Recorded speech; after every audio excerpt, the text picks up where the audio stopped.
Welcome to my presentation on new market analysis for Western Cider, presented by Jack Dimery, University ID number 150-13183.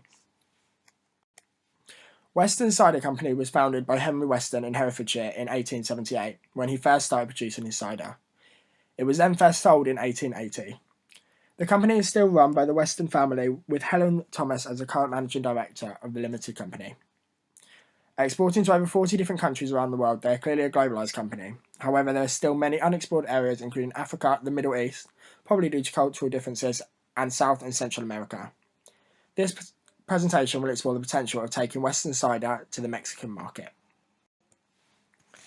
I've created a pastel analysis for the possibility of moving into the Mexican market, and here are some of the key factors outlined in it.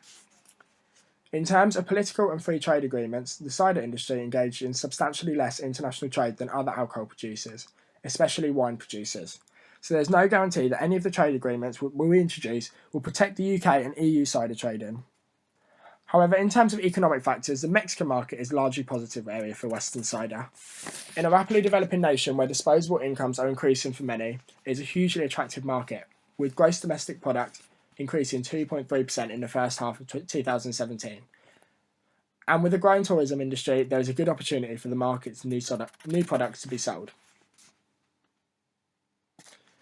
Socially, there have been changes in terms of drinking beer, a substitute for a cider product, which is already largely established in the Mexican market, and there is increased popularity of drinking beer, especially among the male population in Mexico. The annual per capita consumption of beer in 1990 was less than 1 litre, and by 2004 it had risen to 51.8 litres per person. So clearly it is on the rise.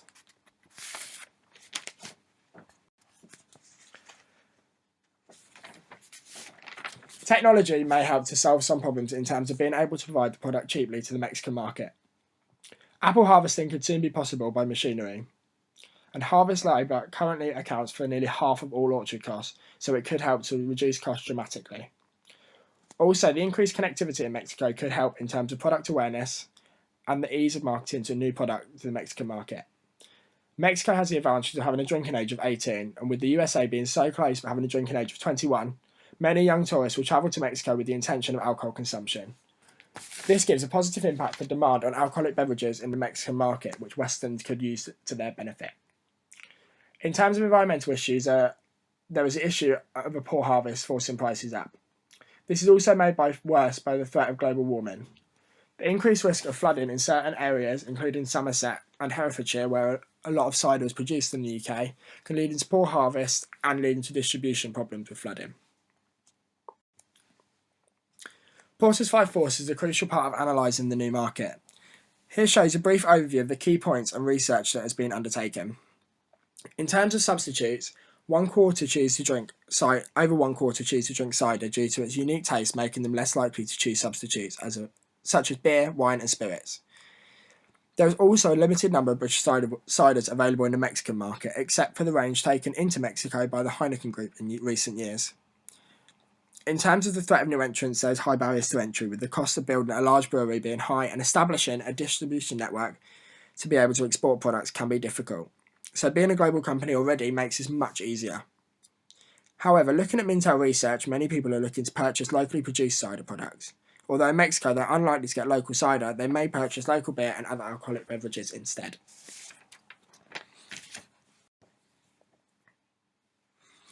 The SWOT analysis shows many different things about the possibility of moving into the Mexican beverage industry. The company has many strengths, including an established global network and cider inputs less susceptible to exchange rates. However, by exporting more products, they'll be exposing themselves to the risk more. Westerns, however, only have a 4% market share of the UK market, so could potentially be knocked out of the overseas market by one of the 4 main competitors in the cider market, should they just choose to export to the same market. In terms of opportunities, the depreciation of the pound as a result of Brexit is likely to stimulate higher export demand in the short term, due to British products being cheaper to import for other nations, so Westerns could take advantage of this and try and sell more overseas. The main threat, in my opinion, is the threat of trade agreements as a result of Brexit, and this would be a sudden shock to the market and could dramatically change the way in which it operates. However, there's also the threat of poor seasons and change in demand in different geographies. The Mexican beverage market has been steadily increasing over the years, with a huge market value now of over 87.1 billion. Beer and cider and fabs accounted for well over 20% of this, and that is on the increase as well. 76% of all alcohol drank is beer in Mexico per unit per capita. Cider is a substitutable product for beer, so it shows a huge potential in the market and is still developing and growing year on year. When looking at the market information from Mintel, it was useful to help determine the target market for a Western cider market in Mexico. It showed that we should be marketing our product to a young person drink with age bracket of 18 to 24 years old predominantly. Although as they increase with age, the consumption reduces, but it's still fairly high, and over 55 it's still at 38%. Also, in the Mexican market, it will be a mainly male target audience, with most men drinking beer seen as a macho product, and this will be in both urban and rural areas in Mexico. Cultural analysis from Hofstede showed that Mexico ranked low on individualism. This will mean when marketing the product, it will be aimed at people in social scenarios, as they'll be more likely to drink alcoholic beverages in these situations.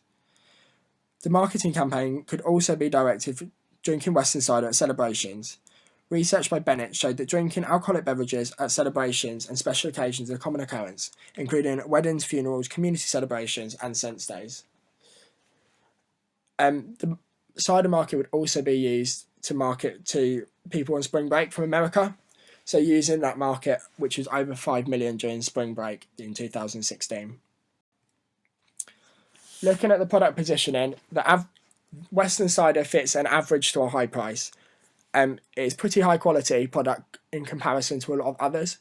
So it'll be a good affordable option in a developing market such as Mexico, where they have growing number of funds and can afford to start buying more luxury products. There's an average selling price of £2 in the UK, so this would be affordable to the Mexican market. Here is a list of the references. I hope you've enjoyed my presentation.